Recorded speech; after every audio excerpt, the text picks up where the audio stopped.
अब चलिए कुछ बातें हम डिस्कस कर लेते हैं इनकम टैक्स से रिलेटेड। सबसे पहले इनकम टैक्स स्लैब रेट को हम डिस्कस कर लेते हैं। अंडर न्यू टैक्स रिजीम में अगर आपकी इनकम 3 लाख रुपीज़ है तो ये नील है, ज़ीरो रेटेड है, यानी कि आपका ज़ीरो टैक्स है।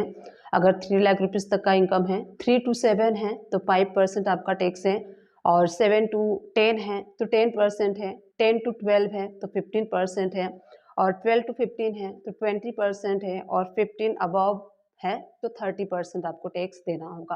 अब आप सभी लोग कहेंगे कि न्यू टैक्स रिजीम में तो 7 लाख रुपीज़ तक नील है, 7 लाख रुपीज़ तक हमें कोई भी टैक्स देना नहीं पड़ता है।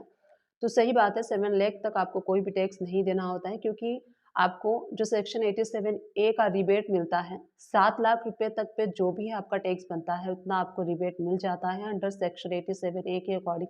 तो आपका टैक्स ज़ीरो हो जाता है।